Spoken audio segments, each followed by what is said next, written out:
from some true distribution Px. And one of the most common MCMC algorithms is Metropolis Hastings, which allows you to specify any proposal Q. Although choosing a good Q requires some care, as you may have seen in those lectures. And a really famous example is Gibbs sampling, where you set the proposal Q to just a conditional distribution P of the variable you want to sample, x prime, given all the other variables x. And that has an acceptance rate that's always 1. Today, what we're going to talk about is parallel MCMC for large-scale machine learning. The motivation is that data sets and models can be very large. You may have millions to billions of data samples. You may have millions to billions of random variables. Compute times can be measured in the CPU years, which means it's impractical to run on a single thread on a single machine. And you may need gigabytes, terabytes of memory to store it. As an example, the Yahoo Web Graph, that's one very big network data set that's publicly available. It has 1.4 billion nodes and 6.6 billion edges. So imagine trying to make a Markov random field on that network. That's 1.4 billion variables, and that's going to take a very long time to sample on a single machine. So without parallelism, the point is that we can't use large data sets and models. And today what we're going to talk about are techniques, how to use multiple CPUs and even machines for parallel Markov chain Monte Carlo. Right. So the first thing you need to know is that proper use of MCMC in fact requires parallelism, because the way you determine convergence is to take multiple MCMC chains at the same time. You take the chains independently. Like instead of running a Gibbs sampler on one machine, you would run the same Gibbs sampler on multiple machines with different random seeds. They would produce different Markov chains.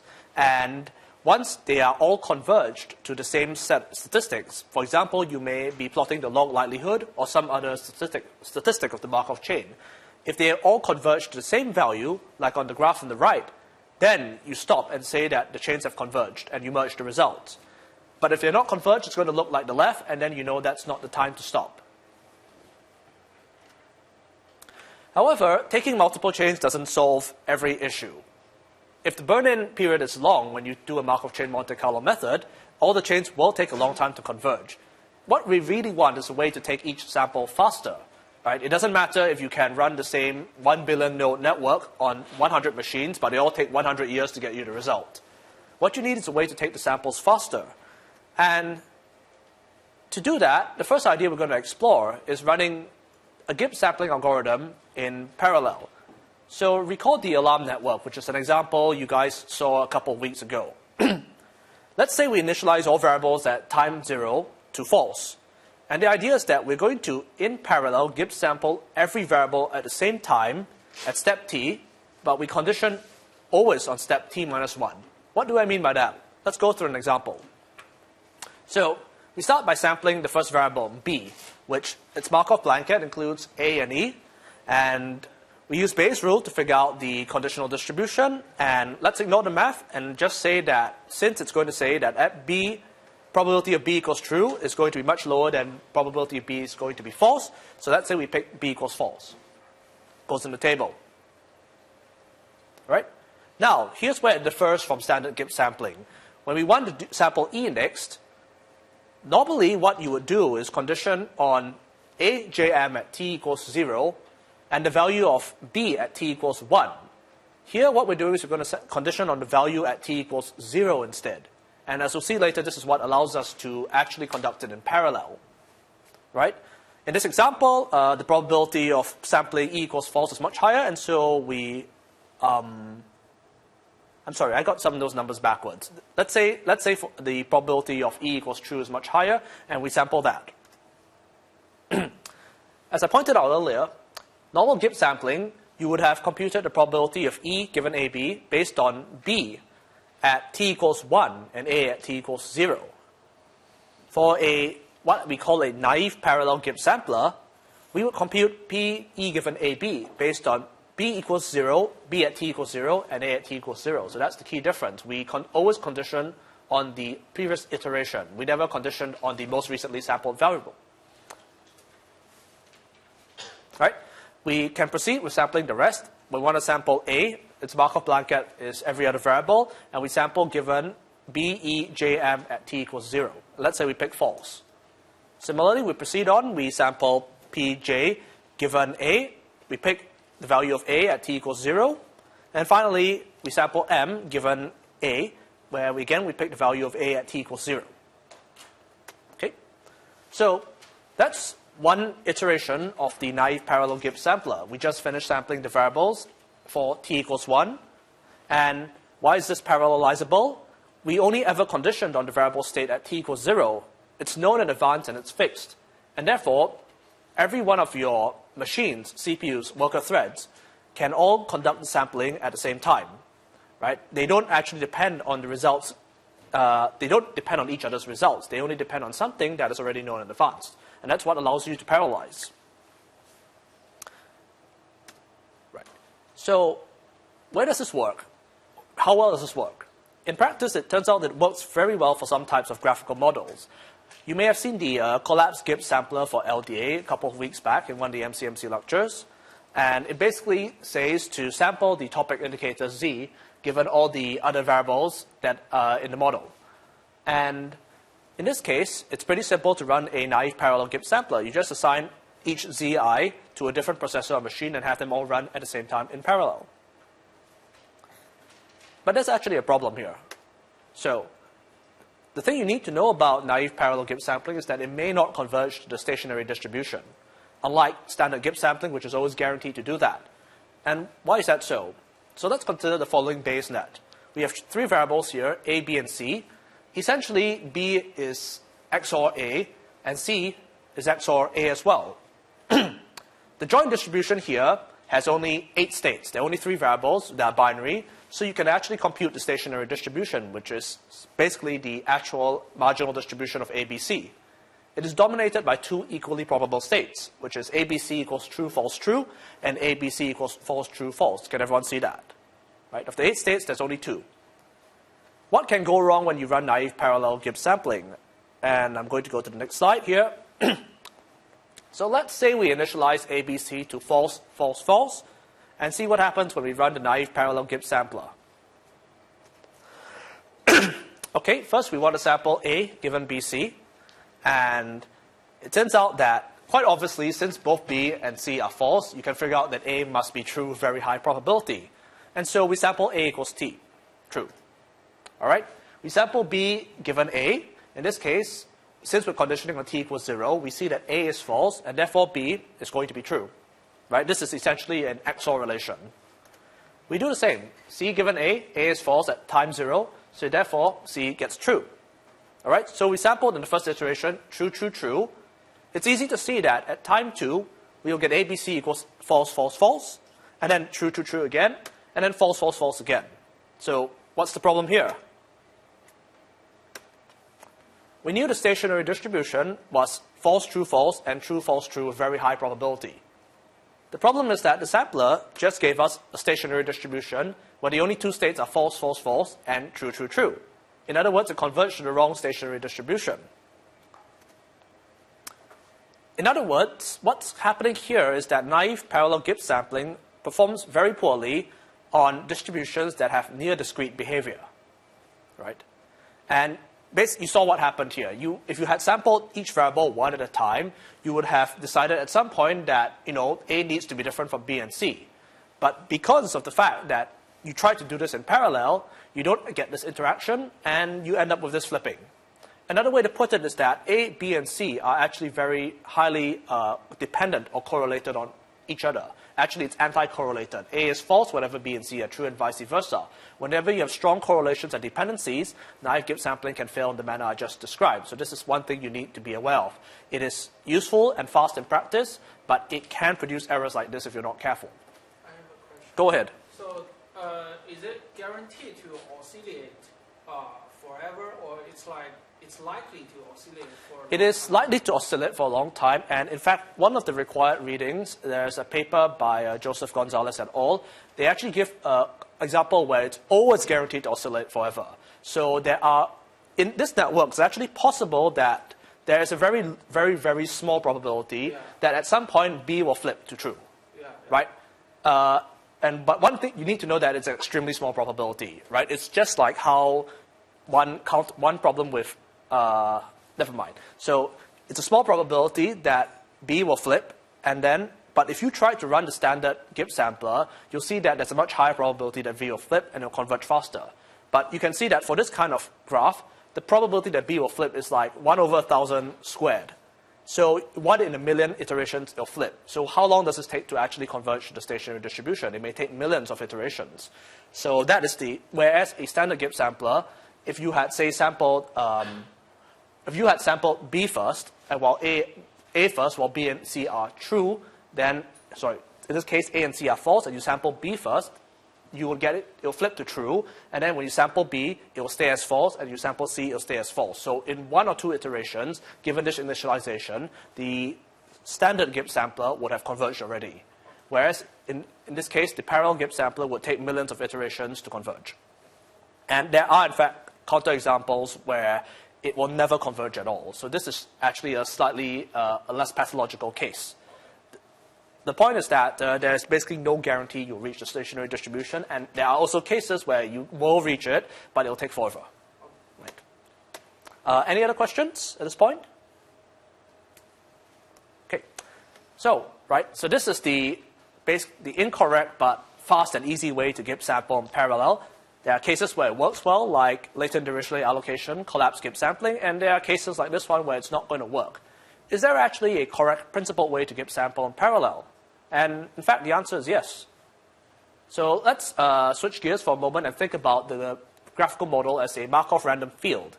In a Markov random field, you're going to Gibbs sample by sampling from the probability of x, a variable that you want to sample, given the Markov blanket on x. And why am I talking about Markov blankets? Because you may have learned earlier that every directed graphical model can be triangulated into an undirected model. So this theory applies generally. So for Markov random fields, the Markov blanket of x is simply the neighbors that it's connected to. Anything that it's involved in a clique potential, essentially. In this case, let's say we only look at edge potentials. So we just say it's the neighbors, the 3 blue nodes around the red node. Right. Okay. Now, observe that we can correctly Gibbs sample the 2 green nodes simultaneously. What's the reason for this? Neither node is part of the other's Markov blanket, so their conditional distributions do not depend on each other. Concretely, look at the node on the left. Its Markov blanket consists of the node over here and this node over here. Whereas the green node on the right, its Markov blanket is this node, and that node. Right? So their Markov blankets overlap, but they do not include each other. And when you conditionally sample, you can see that if you were to sample the left node first, let's say all these variables are fixed. The variables of the Markov blanket are fixed. Let's say it's false and false, and you want to sample the value of this given that its 2 neighbors are false. You do that first, and then when you go ahead and Gibbs sample the other green variable, let's say its neighbors are all false as well, the value of this node is the same as when you sampled this. So you have a situation where, because the Markov blankets don't include each other, you are guaranteed that the Markov blankets are the same no matter which order you sample the variables in. Can you see that? And that's what actually matters. Because it doesn't matter which order you sample the 2 variables in, you can sample both in parallel. All right? So how do you generalize this insight to the whole graph? What you need to do is you find subsets of nodes such that all nodes in a given subset are not in each other's Markov blankets, and the subsets cover the whole graph. If you are familiar with something called a graph coloring, that's basically it. So let's look at what happens in this example. I've colored some nodes green, and I've colored some nodes red. Can you see that every red node is not in the Markov blanket of another red node, and every green node is not in the Markov blanket of another green node? Another way of saying this is that they're all separated by at least 2 nodes. Every node that's of one color is separated from all nodes of the same color by at least one other node. Right? And that's the condition you need. You need to produce a coloring like this to generate sets of variables that we know can be sampled in parallel. Right? We want these sets to be as large as possible because you can Gibbs sample all nodes in a subset at the same time. So in this case, you would sample all the red nodes in parallel. There are 4 of them, so you can allocate up to like 4 processors to do this job. And then you can sample all the green nodes in parallel at the same time. There are 1, 2, 3, 4, 5, 6 green nodes, so you can sample 6 at the same time. So what is your maximum degree of parallelism? It's the minimum over all sets, which is 4. So your bottleneck is the smallest subset. And that's why you want each of the subsets to be as big as possible. If you end up with one color that has only one node in it, then that's your bottleneck. In this case, once again, red has 4, green has 6. Therefore, your maximum degree of parallelism is 4. And so question, you mentioned that this is a principled way of doing it. Right. Didn't we see the case of the XOR, we could also color it with 2 colors? right. So what I was, yes, but, so yes, in fact, so what happened in that case? We can call it 2 colors. Let's say B and C are one color, red, and A is another color, green. What happens to your maximum degree of parallelism? B and C, you can sample at the same time, but then you must go and sample A, and you cannot sample A at the same time as B and C. So you end up having a sequential bottleneck. So in this case, what I'm trying to get at with the correct Gibbs sampler is that there is a certain maximum degree of parallelism you can ever extract from a graphical model. What happens in this graph is that if you have 2 processors, in the first phase, you would sample B and C simultaneously and say take 1 second to do it. And the second phase, you'll sample A using only 1 processor and take another second to do that. So you've gone from taking 3 seconds to sample the graph to 2 seconds when you have 2 processors, right? It's not a 100% speed up. It's only a 50% speed up. If you throw a third processor at it, you gain nothing because there's nothing to extract from here. So the point we're getting at for this is that we are trying to find a coloring of the graph that allows us to extract the maximum degree of parallelism from it. And that's determined by the color that has the fewest nodes. In that graph, so there's nothing contradictory is what I'm trying to say. In that graph, it really cannot be sampled in a highly parallel, highly efficient manner. You can extract some parallelism out of it, but you cannot extract you cannot parallelize it to all 3 nodes. That's what I'm saying. Does that make sense to you? Okay. So coming back to here, again, we want subsets to be as large as possible because that determines our maximum degree of parallelism. At the same time, we want as few subsets as possible because the Markov blankets of different subsets overlap, so you cannot sample them at the same time. And what happens is that you must process the subsets sequentially. So you start with the green, you parallel sample all green nodes, then you sequentially move on to the red and parallel sample, and you alternate between green and red. So basically, you want subsets as large as possible, and you want as few subsets or as few colors as possible. As I hinted, you can find these covering subsets by using a fairly standard algorithm from computer science, K-coloring. And a K-coloring algorithm essentially colors a graph using K-colors such that every node gets exactly 1 color and no edge has 2 nodes of the same color. Right. You might also remember from your computer science classes that trees always admit a 2 coloring, as shown below. You assign 1 node to some color and you just alternate colors as you go out from there. So you can always get a 2 coloring when it's a tree. When it's a more complicated graph, it is an NP-complete problem to determine the minimum K coloring for K, and it's also an NP-complete problem in many cases to determine the coloring. So it is in fact NP-hard in general to find the optimal parallelization strategy. But there are, of course, heuristics and graph partitioning algorithms that one can use to make it happen. Any questions at this point? Okay? So to reiterate, bipartite graphs are always 2 colorable. You color each side of the bipartite graph with, let me explain what a bipartite graph is. A bipartite graph is a graph where there are 2 types of nodes, call them type A and type B. And type A nodes only have edges to type B nodes and vice versa. You can see because type A nodes never have an edge to each other, that you can assign them all 1 color. You can assign all the type B nodes another color, and you will have a trivial 2 coloring of a bipartite graph. The full latent dirichlet allocation model is one example of a bipartite graph in the non-collapse setting. So you studied the full model where there are 3 types of variables: the topic vectors, the vocabulary, the probability distributions over each topic, and the topic indicators itself. The indicators are 1 color, and the topic distributions and topic vectors can be assigned to another color because it's a bipartite graph like that. However, in the collapsed Gibbs sampler case, when you only have the topic indicators, it is in fact a full clique structure, and that's why it's impossible to correctly Gibbs sample. Right. And as I hinted earlier, not all graphs have K colorings for K greater than or equals to 2. In the worst case, a graph of n nodes can in fact require n colors. What's that worst case graph? It is the full clique, which is why collapsed Gibbs sampling for latent dirichlet allocation is so hard. By integrating out the topic vectors and topic distributions, all the z's become linked to each other. Their Markov blanket is every other z. You have a full clique, and therefore you have no degree of parallelism whatsoever. No degree of correct parallelism, though, is what I mean to say, because in practice, running the naive, you can always run the naive sampler on any graphical model, and it may or may not work. You just have no guarantees. But in practice, for latent Dirichlet allocation, it works very well. All right? Any questions so far before I move on to the next topic? Okay. So, and yes, one more point here.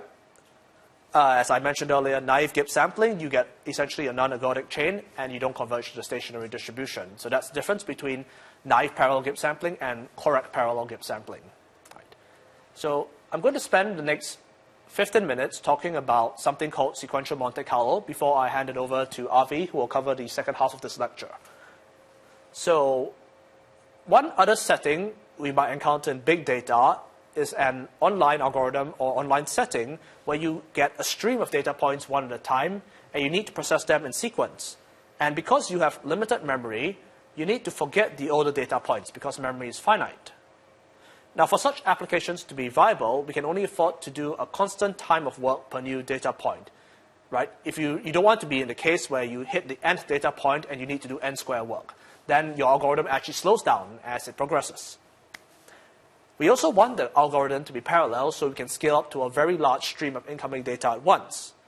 And what I'm going to tell you now is an MCMC technique that can be used to make an online parallel algorithm. Right?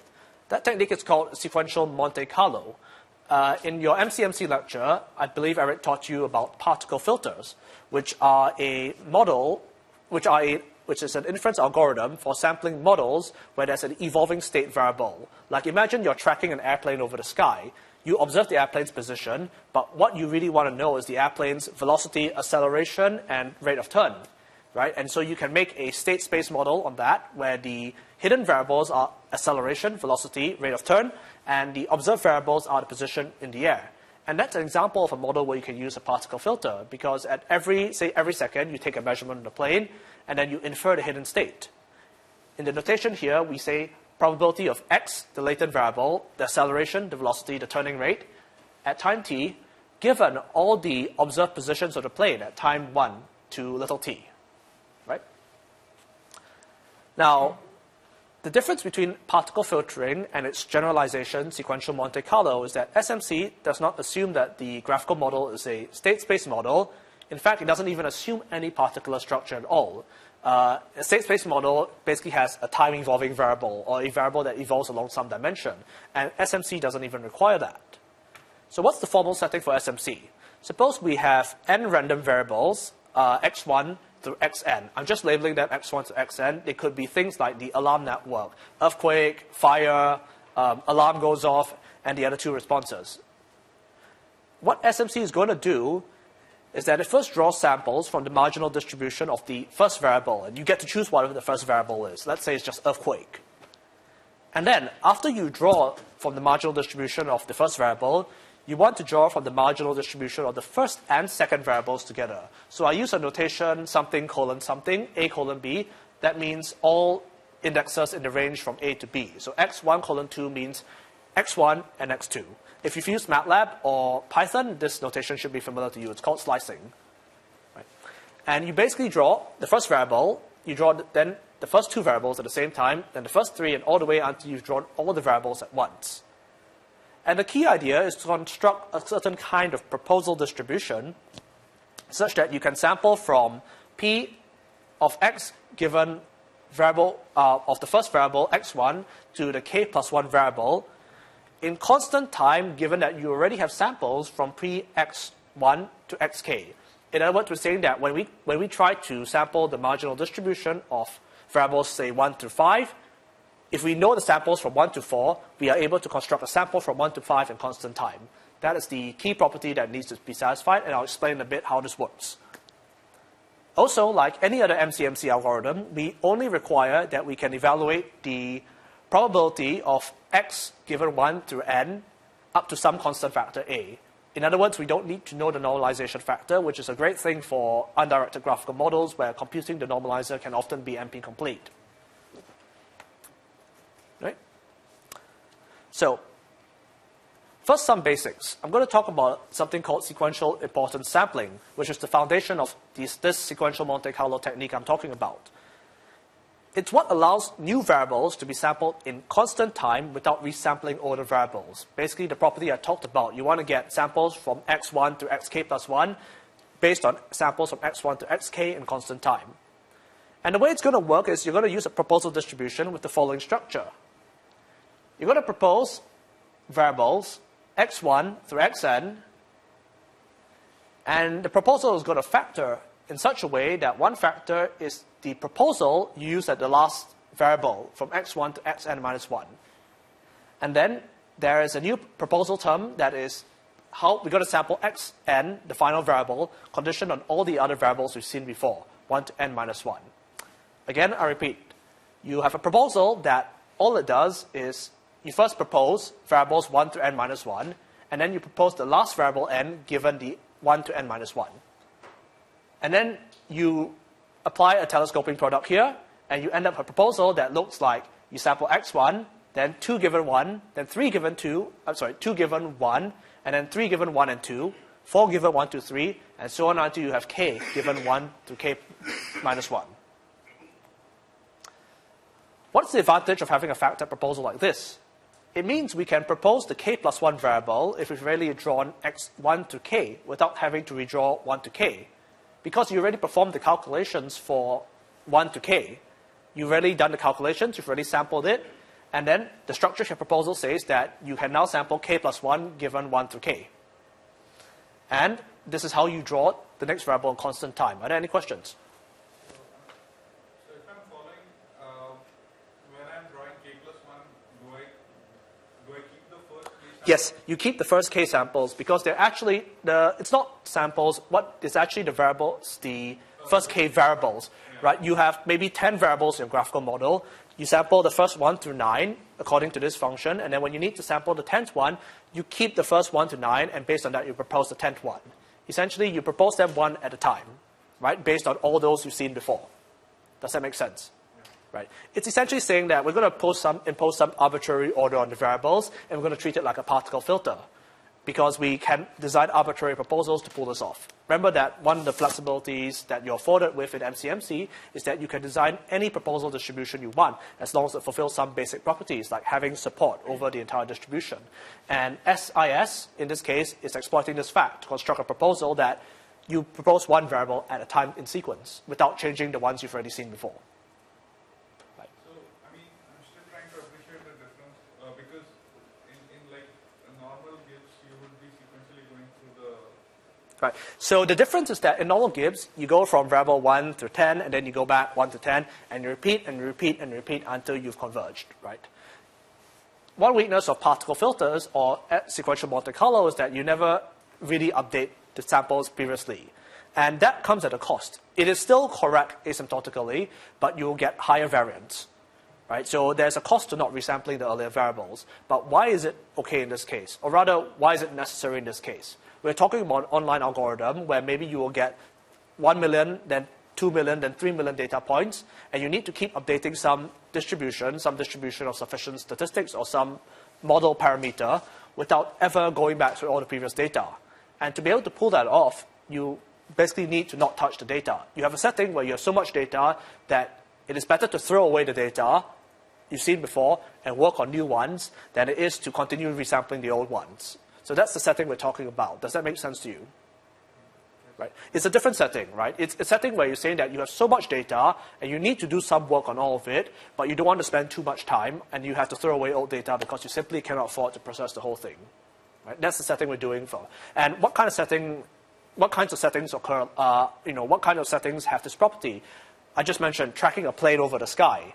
You don't really care where the plane was 10 minutes ago. You need to know where it's going the next 1 minute. Is it going to crash? Is it going to keep flying? Right? You concentrate on what's happening now without worrying about what's happening before. So that's the most natural fit for this kind of sequential Monte Carlo.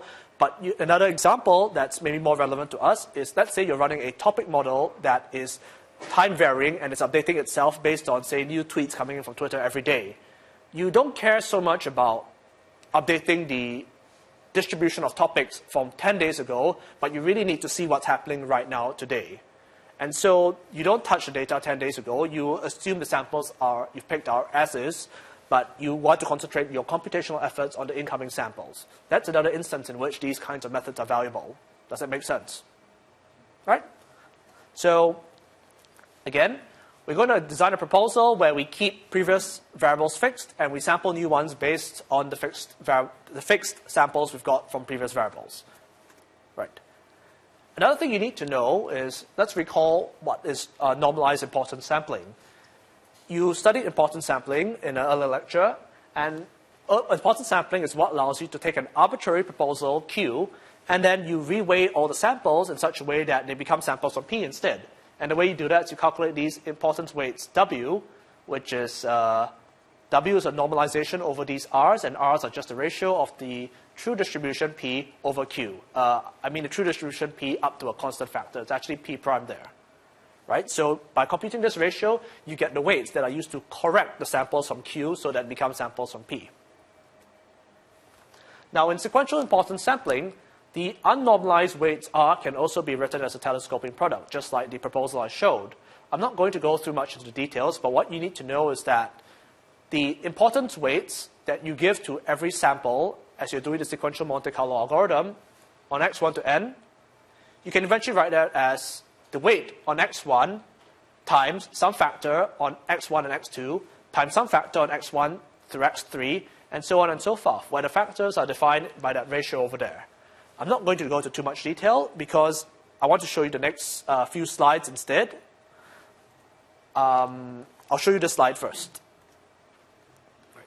This is the actual SIS algorithm, where you first draw samples from the factored proposal Q I mentioned. You start by drawing x1 from Q1, and then you parallel compute the unnormalized weights R, and then just like the particle filter, you're going to compute the normalized weights and then renormalize all the samples you pulled out of the proposal.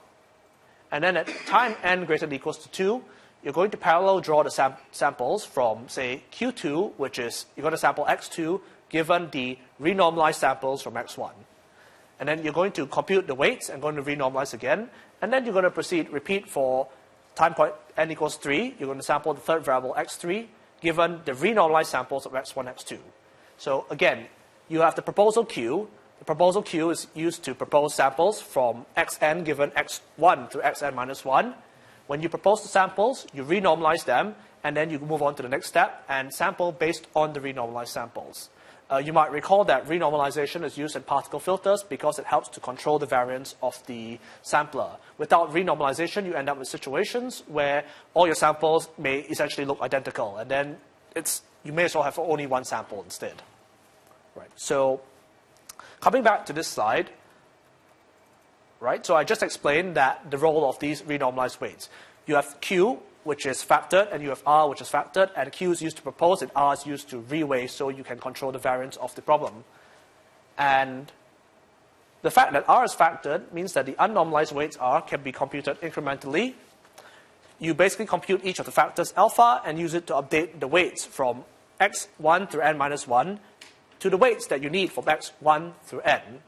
Right? So we're trying to say that every part of the algorithm has this incremental structure to it. And for a little bit of note here, for the update to actually be a constant time update, we also need that the true distribution you have, the true distribution P prime up to some constant factor A, is also computable from P prime n minus 1, which is the variables on x1 to n minus 1 in constant time. Let me say that again. You need to be able to compute the unnormalized probability of variables 1 through 10, given 1 through 9 in constant time. Basically, every part of the algorithm needs to be incremental. Most distributions satisfy this property, so it's not something you tend to have to worry about in practice.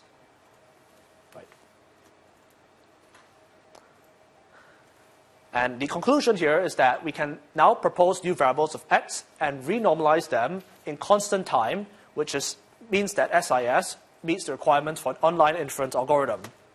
And What's even better is that each of the samples you draw, so at every step you would draw some number of samples for the first variable. Maybe let's say you want to run 10 particles. So you draw 10 samples for the first variable, and then evolve those 10 samples into 10 samples for the first 2 variables, and then you evolve them again into 10 samples for the first 3 variables, and so on and so forth. Each of these samples is an independent Markov chain, and therefore they don't depend on each other. So you parallelize these algorithms by assigning one sample or particle in the particle filter parlance to one CPU core, and you have them all update independently of each other. The only part that's actually sequential is the renormalization step, where you have to communicate a bit, so you need to know what all the other weights are. But this part is very cheap compared to the proposal and the computation of the weights. Those are the dominant computation, because well, you're sampling that many variables, and weights require you to compute P and Q.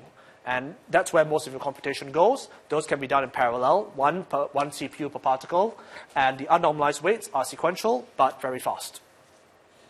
Right. So, one final note before I hand over to Avi. The thing about these kinds of particle filter and sequential Monte Carlo methods is that they have exponentially increasing variance with the number of variables n you sample. What do I mean by variance? When I say that a sampler has high variance, it means that it essentially takes a long time to converge to a stationary distribution. It's like the difference between the naive parallel Gibbs sampler I showed you on that XOR network, where it does converge after 1 million samples, but it took 1 million to sample, so it basically has very high variance, compared to, say, the correct Gibbs sampler, which would converge after just a few iterations, very low variance. So in general, having a high variance for a Markov chain Monte Carlo sampler is a very bad thing. Now, you need to do some kind of resampling at every iteration to decrease the sample variance. And I'm not sure if Eric covered this, but in the first Markov chain Monte Carlo lecture, when he covered particle filters, he may have talked about something called rated resampling. And that's essentially what's going to happen here. You've got samples x1 through xm. Here, the index m talks about a sample, not the variable index. So a sample x1 may actually mean the first 5 variables as one sample, and then xm is the first 5 variables, again, as another sample. So don't be confused by the notation. Superscript means sample, subscript means actual variable ID, right? And let's say they have importance weights w1 through m. You want to construct a categorical discrete distribution from these samples. So the distribution will have m choices corresponding to the m samples, and the probability of drawing that k of choice is wk. In other words, you lay out on the table each of your m sample bags, and then you say these have a particular weight, and you roll a weighted die, and you pick one of them. So basically, you draw category k, you pull out sample xk. Does this make sense? Right? You're essentially saying, I've got all these samples, I've got their relative probabilities, I'm going to roll a die to sample from this distribution. We're going to draw n times from this distribution, and n can be greater or less than m, it doesn't matter. The point is that you want to pull out some number n samples from this distribution such that every sample has equal weight again. Right? The difference is that you started with m samples with different weights 1 to m, and you end up with n samples that all have identical uniform weight. Right? And this is one of the ways in which you control the variance of the problem. So there's also other good reasons why you want to do this sort of resampling in between steps. Resampling removes samples that have very low weight W. Why is this a good thing?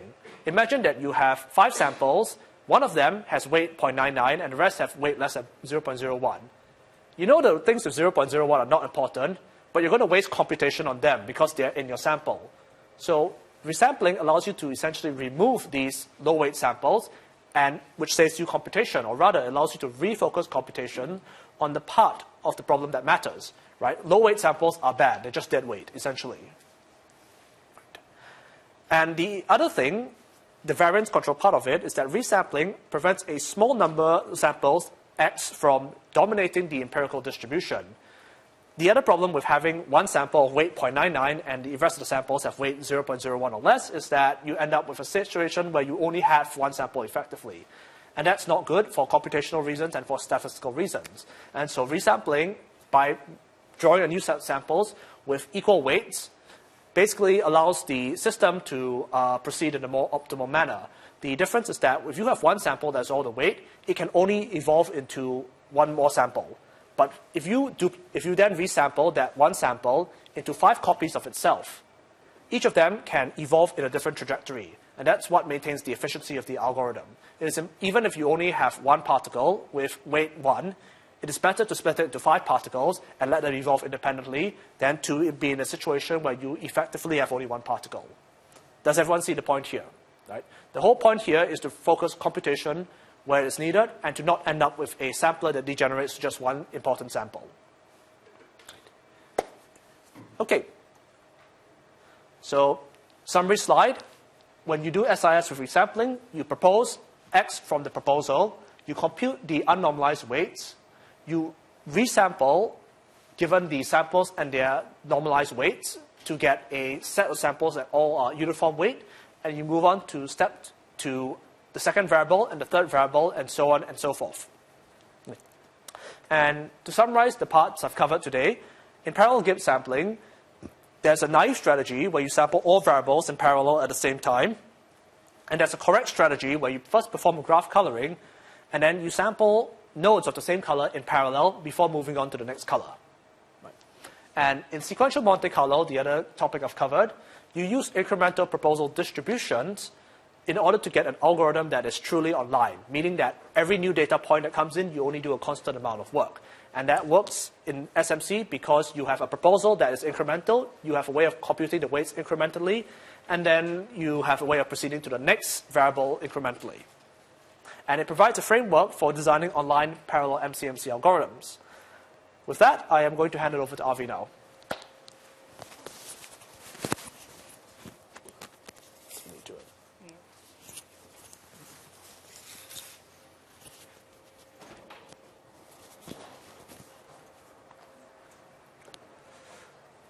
Okay.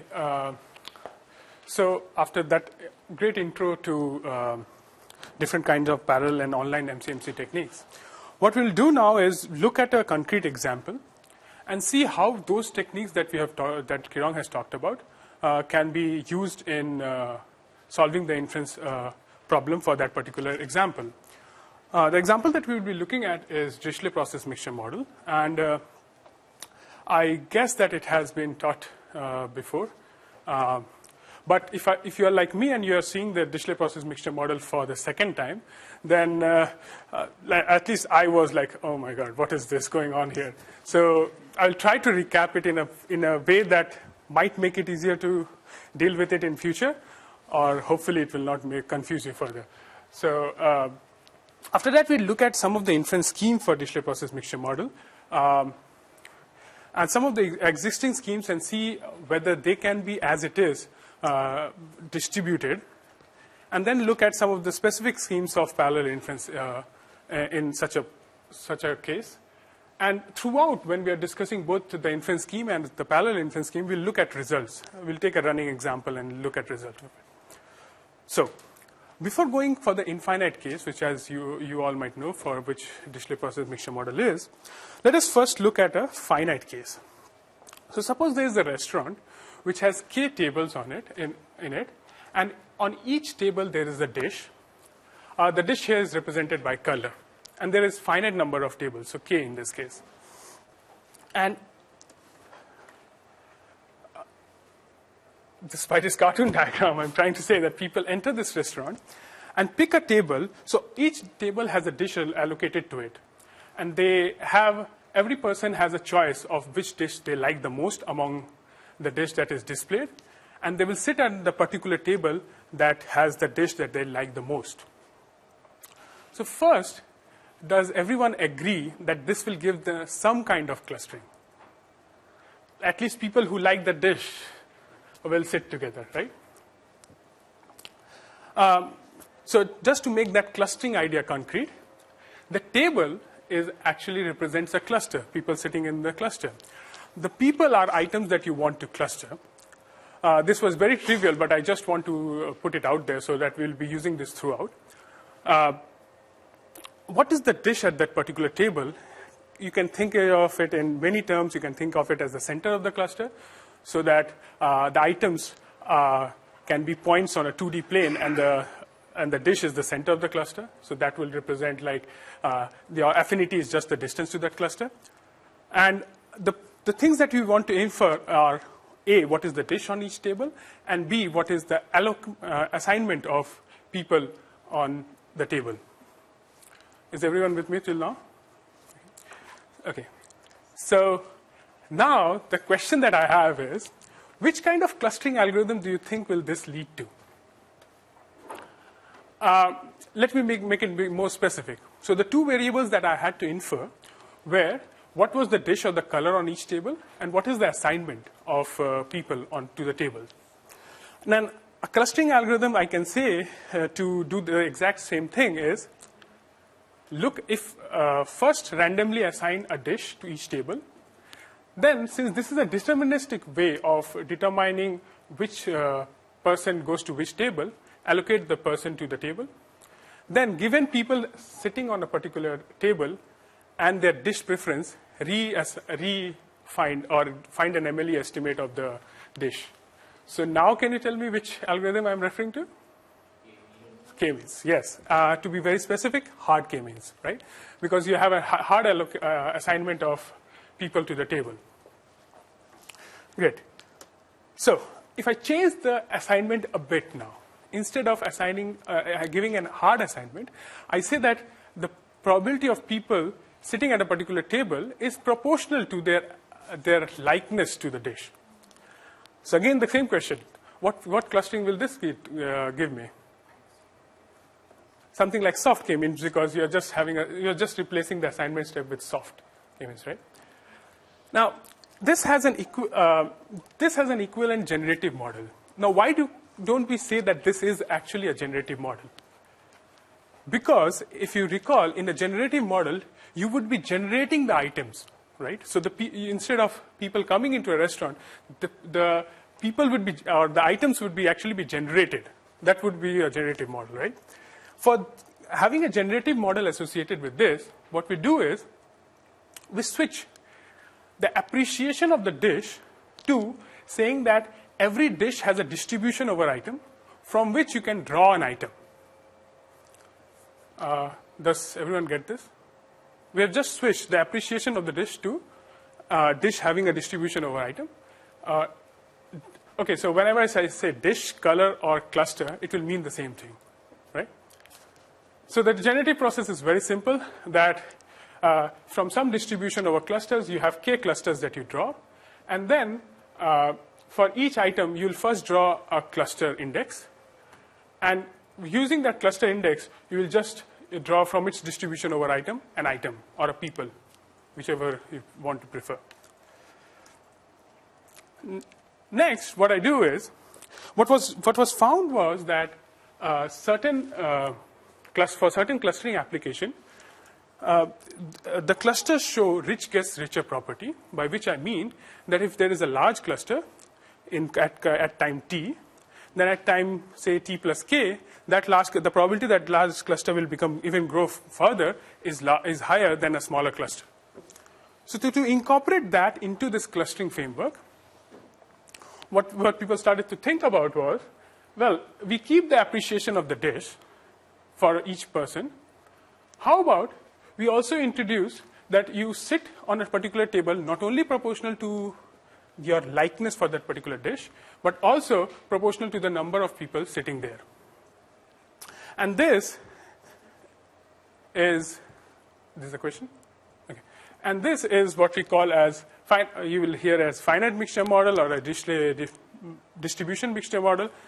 And why do people call this as Dirichlet distribution mixture model? The answer lies, again, in its generative model. This is not the generative model, by the way. So if you look at the generative picture of this part is exactly the same as before. The only addition that I have done is now I'm drawing the index of each item, z, from a multinomial. And the conjugate prior of multinomial is a Dirichlet, but you can put anything else there. Now, the reason it is called Dirichlet distribution mixture model is, if now what is this? If that is the generative process, what is this? This is exactly looking at the posterior distribution of that generative model. How?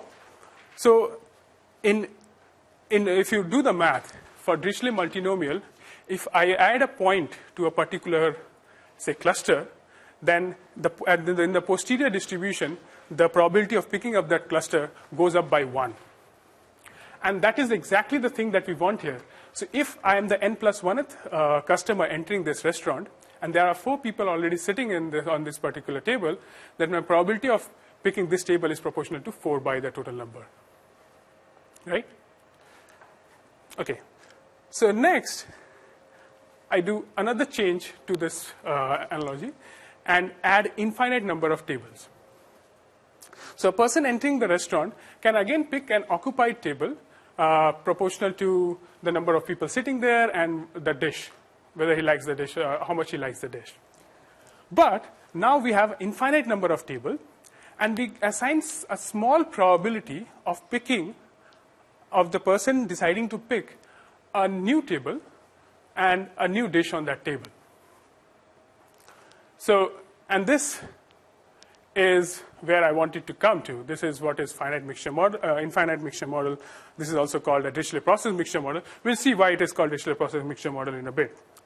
But just to make the point, so if this was the example and 3 tables were occupied, the probability of picking this table, just based on the number of people sitting there, would be the 4 by 9 plus alpha, 3 by 9 plus alpha, 2 by 9 plus alpha. But the important part is the probability of picking a unoccupied table is alpha by 9 plus alpha. Note that if you want to pick a particular table which is unoccupied, that probability is 0, because there are infinitely many of them on this side. Does everyone see that? Okay. So this is called a Dirichlet process mixture model also, because the same reason that the previous one was called Dirichlet distribution mixture model. The reason is that if you look at the posterior distribution of Dirichlet process mixture model, it will give you the exact same thing as this. Okay. And now the next question that I want to answer about Dirichlet process mixture model, and yeah, I have to spend some more time on this, is what the sample of a Dirichlet process looks like. So I have had a number of people have asked me this question: what does a sample from a Dirichlet process looks like?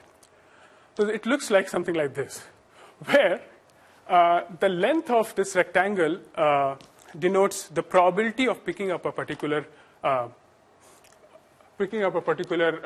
table, and this distribution is just the distribution over items for each cluster, for each of the tables. So if you draw a sample from a Dirichlet process, then this is what it should look like. Okay. Now the next question is, how do we create such a distribution or such a sample? One of the ways, there are various ways of creating it. One of the ways is through a strict breaking construction.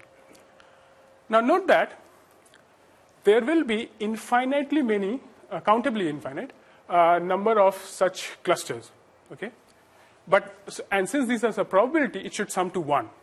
So what you do is you take a stick of unit length, and then you break it into 2 parts. For the first part,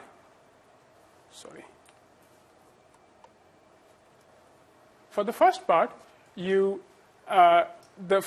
is the probability of picking up a particular cluster, and for that you also choose a distribution over items, that is the dish. Then you go on. Pardon. So are you suggesting that the base distributions are different for each stick, or is used different color? Oh, the color you see? Yeah, like the shape you draw is kind of different. I thought that it would be the same. No. So it's like, well, if you look at the posterior, it's not the same. So think of the base distribution as giving you distributions over distributions. So it's a distribution over distributions, and from which each sample is a distribution. So it will look like a different sample, a different distribution. Basically what you're doing is you're drawing curves. It's Right. a distribution over curves. And so you're drawing a different curve. And you're drawing different curves from this imaginary big space of curves. Right. Okay. So the next, you take the remainder of the stick, again break it into 2, and proceed. Do this infinitely often. You will get the distribution that you were the sample that you were looking for. So you have at the end a probability of picking the table, and you have a distribution over items for each table. Is everyone still with me? Right? Okay. Now it is very easy to give the graphical, the generative model for display process mixture model. So all I have done is, if VK is that, okay, so one minute point that I want to make. This is a general stick breaking process. Okay, here, if you sample like this, you will get a sample which is equivalent to what I've shown here, but you want a sample from a display process which satisfies certain property. For it to satisfy that property, what you need is the points at which you break. So the ratio of the point you break to come from a beta distribution. But that's just a technicality. Like you can go and read that under that condition and under that condition only, the sample from a stick breaking prior would look like a sample from a display process. Okay, so this is the generative model of the display process mixture model, and this is the stick breaking part. You're breaking the stick into multiple parts, and you are using beta distribution for the reason that I mentioned, for the samples to look like a display process. And this is just the eta, as we have mentioned till now, is just the dish, and it's a distribution over items. So the generative model is again the same, because at the end what you get is a multinomial here. You can just use that multinomial to sample a topic or a cluster, and then given that cluster, you can just sample the item, right? So this should now is digestible, right? Okay. I'm guessing no answer means a yes. So now what we'll look at different kinds of inference scheme on this particular model. So the first one is just Gibbs sampling. And in Gibbs sampling, what you do is you sample one variable given the rest, right? And that is very easy to do parallel inference on. And the reason, can everyone see?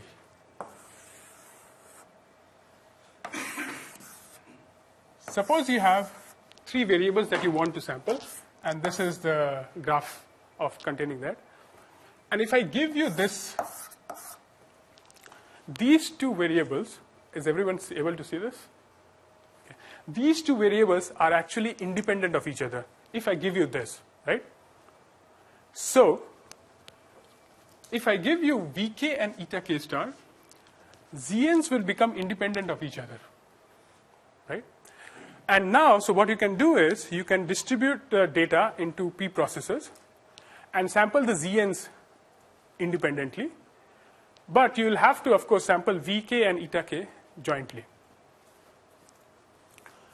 The problem with this is that it leads to very poor mixing, because you can show that it's high correlation, so you're not exploring the space very well, and thus rarely you will see that this is used for, at least for display process mixture model, you will never see that this method is being used, or very rarely you will see this. So the way to remove this problem of poor mixing is to do collapse Gibbs sampling. And in collapse Gibbs sampling, all you are trying to do, as Kirong already mentioned, is to integrate this variable out. Now, you must have learned this in variable elimination. If you eliminate a particular variable which is connected to 2 variables, the resultant graph will be connected, right? So you are introducing the dependency by eliminating Vk and eta k, such that all the Zns are now interconnected. And that means it is very difficult to do parallel inference. Okay? Would the Z still be dependent because of the X's if you're observing them? No. If you observe this and this both. So it's a tree structure. What happens when you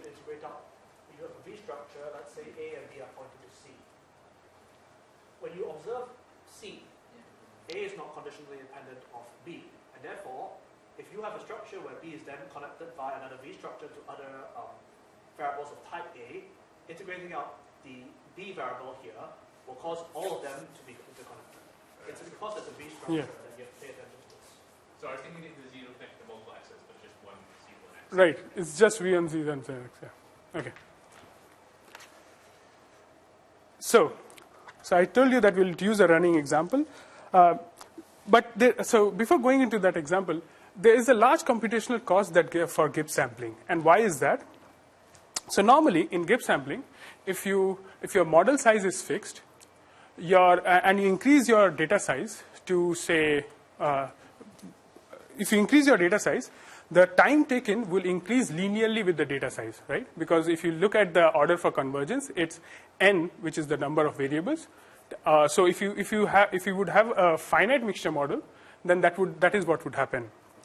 But in the Dirichlet process mixture model, since the number of parameters are also increasing, and you use Dirichlet process mixture model because the number of parameters vary with the data size, if you increase the data size, the number of the order of the time taken to converge will increase by order n log n, because log n is roughly the size by which the variable increases.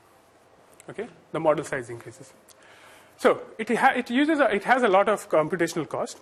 So just to show, we have say 10 million data points, and we run Gibbs sampling. So this is synthetic data. We have generated it, so we know which clusters they belong to.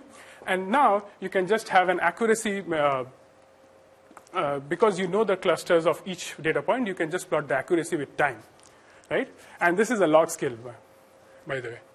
So what you see is that it converges somewhere around 2,000 minutes. Just 10 million points, not even a billion. We're not even talking of billion right now. Okay, so these are the two inference schemes that you have already seen probably. The other inference scheme that you have already seen is variational inference. This is a very short recap of variational inference. Why? For two reasons. A, each of this method has a paper associated with it, so I don't want to explain the entire thing. And B, I just want to give you the gist of it. So in variational inference, what you try to do is you approximate the posterior using some manageable distribution. And by making it manageable, what you do is you remove some of the dependency structures. And that, although leads to very simple parallel inference scheme, but it doesn't perform as well as MCMC techniques. And you need a lot of tuning also probably. So now, all the results from now on the same data set we are mentioning, will be on 8 processors. We have increased the number of processors to 8. It's very trivially parallel. You can easily trivially parallelize it. So, and you see that it converges quite early, like before 8 minutes or so. But it converges to a point which is not that great in accuracy. Okay. Do you have a question? Yeah. Okay. Okay. So as Kirang mentioned about sequential Monte Carlo method, in that you keep a pool of particle, and since you can update the pool of particle independent of the other, as he mentioned, you can, again, this is very trivially parallelizable, because if you have 10 particles, you can run 10 independent chains. Intermediately, you need some communication, but you can just run 10 independent chains. Okay, and so these are the two with 10 particles and 100 particles. Again, it's on 8 processor. The thing that I want to mention here is that, which he has already mentioned, that to remove some of the high variance problems, you have to go back. Sometime you have to go back, and at least the techniques that I have seen that works really well, you go back sometime and run an MCMC on a subset of the data that you have previously seen. And because you don't know a good way of distributing that particular resampling step, that's why we have just used a naive way. Okay, so now, till now what we were discussing were existing techniques and whether it can be trivially distributed. Next, what we'll discuss are 2 methods. One is the naivest method that is possible. you distribute your data on preprocessor, run the inference scheme on the preprocessor. Intermittently, you approximately, so you just approximate the sufficient statistics. Say this is cluster was this color, this cluster was this color. Just combine them, and this gives you this color probably. And the number of people sitting here were 2, there were 3, and you just combine them. Now, if you're following, you will be thinking, no, this will give you like a lot of error because the cluster on this is independent of the cluster on this. Then this should give you a lot of error. But if you do it iteratively again and again, you do this, then you combine the statistics, then you again give the statistics to all the processors, then they do again and again. Slowly, something will emerge. So you still don't have any kind, as he mentioned, you don't have any kind of bounds that you can give. No error bounds can be given on this. But if for a particular model, it can take in a lot of error and still lead you to the correct mode, so as to say, then this will work well. Okay? And there are other problems associated with this. Since this is a Bayesian non-parametric model, each of this processor can independently spawn new clusters. And how do you combine new clusters that have been formed? And by the way, this is a JMLR paper. This and application to HDP and stuff. Okay, so these are the problems that you keep in mind, but you apply it to your to your model anyway to see how far you can do. And it seems to do pretty well. I mean, on 8 processors it does. This is the sync, by the way. On 8 processors it does fairly well. Okay, how much time do I have? You have 10 minutes. Okay, great. I think you only have like 2 slides left. Yes. Okay, so the last parallel MCMC technique for Dirichlet process mixture model that we'll discuss is based on a particular idea. The statement of the idea is that Dirichlet mixture of Dirichlet process are Dirichlet distributed. Dirichlet processes, sorry. We'll discuss the proof if I have time, but what does this mean? So if you have P processors, this idea or this statement says that you can have P different Dirichlet processes. And what does Dirichlet mixture of Dirichlet process mean? Well, suppose in the Chinese restaurant terminology, every person comes in and has a key. That key will open one of the doors, and the door leads to a particular restaurant. Okay? And that key is actually coming from a multinomial which is Dirichlet distributed, which is coming from a Dirichlet. Okay? Then, this is saying that result is another Dirichlet process with some parameter. This is what this statement is saying. So I can change the parameter of this Dirichlet and this Dirichlet to make sure that the resulting Dirichlet process is what I want. Okay?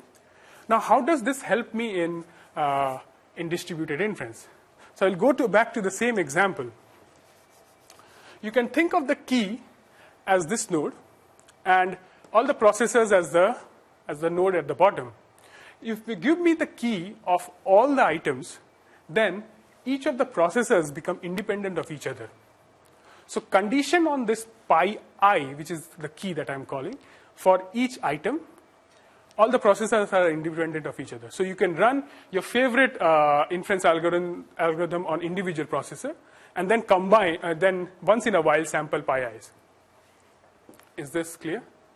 In other words, you are saying that once in a while you move data points. Right, right. Is it okay? Okay. So what I'm saying in generative world is this.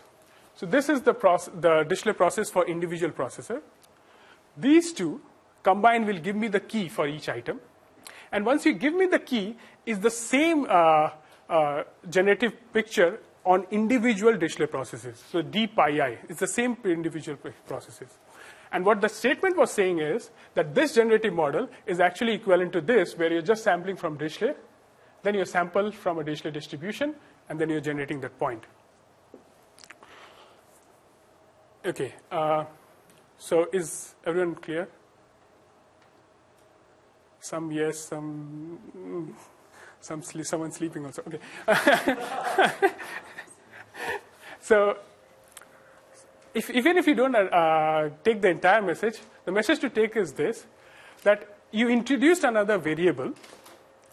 That is why it is called an auxiliary variable model. You introduce another variable that has a conditional independent structure that helps me in distributing the model. And because of that statement that I keep referring to, that this introduction of variable is actually equivalent to the original model. So in practice, you are not introducing additional approximation. Is this statement clear? In other words, you have essentially re-represented the model in an equivalent formulation that makes it easier to do parallel inference. Okay. I think I will skip the proof. But the overall, there are various ways of proving this. The actual model equivalence proof uses gamma processes and whatnot, which I don't want to go into. But this can be a trivial homework problem if you want to. I mean, no.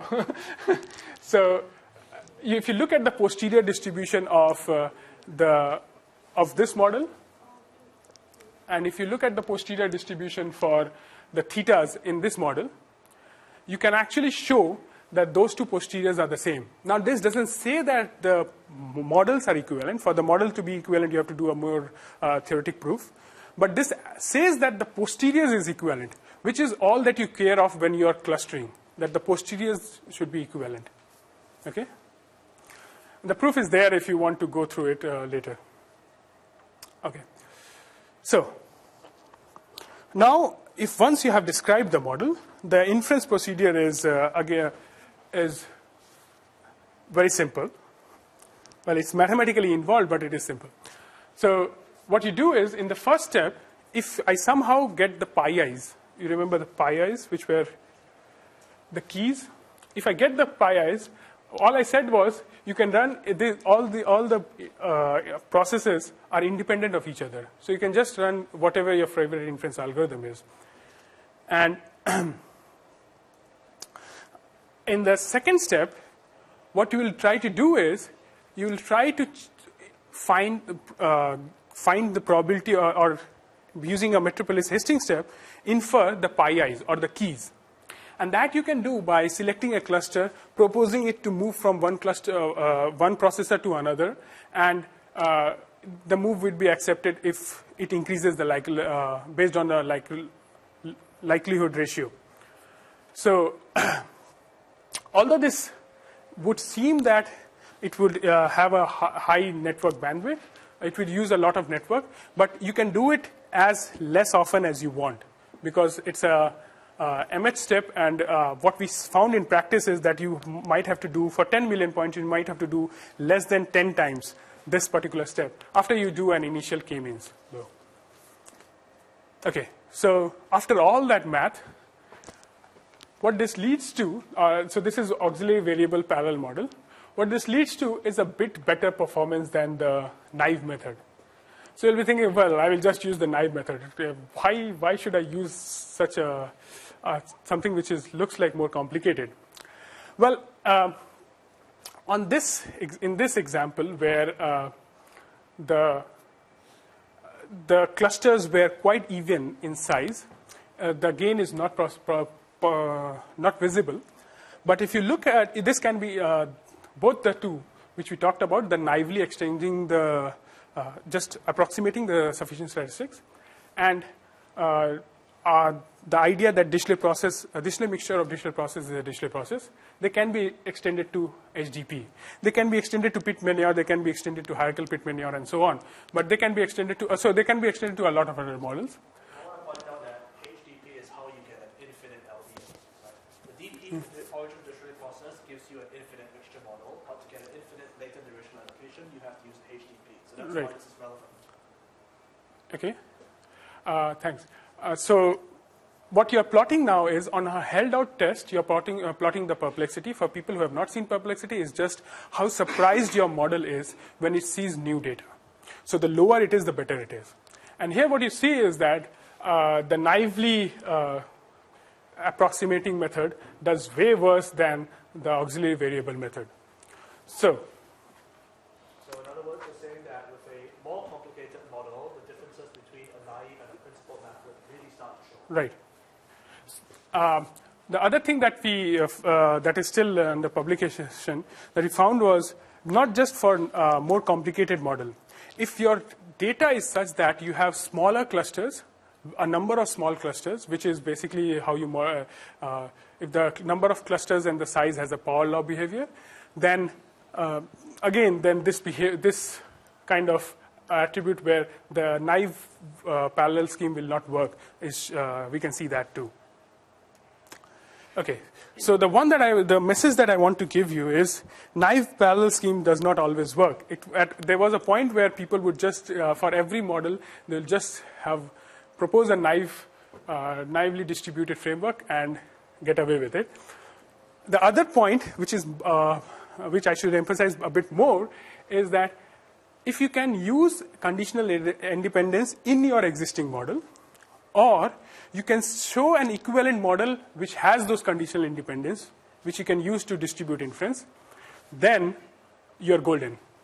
Because you are showing that it's the exact same model. You're not introducing any other independence or any other approximation, so this should work. If you don't want to have an exact parallel inference scheme, or you don't have the exact parallel scheme, then it is a very good idea, although a very difficult probably idea, to bound the error that you will have because of the approximations that you are introducing. That's it. Thank you. I want to make some, sorry if I interrupted the pause. I want to make some concluding remarks on the philosophy of parallel inference. So what we see today is that there's basically three types of methods. One where, given the structure of the model as is, we try to find whatever conditional structure is in the model and exploit that to produce inference, parallel inference. Another type of method is auxiliary parallel methods. Like Eric may have taught you a slice sampler a couple of weeks ago. And what I'll be showing is that if you apply auxiliary parallels, you can change the structure of the model without actually changing the posterior of the model in a way that allows you to get exact parallel inference. And then another strategy that you might consider is some people go as far as saying, okay, maybe we will just ignore the structure, run in parallel, hope for the best, or perhaps I'll tweak the model a little bit so it's not the same, but do that. Those are three valid strategies to consider, and you generally pick the one that I think works best in the context of your problem, but just remember that there's multiple ways to go about parallelism, and some of them don't just involve changing the algorithm, but changing the model as well.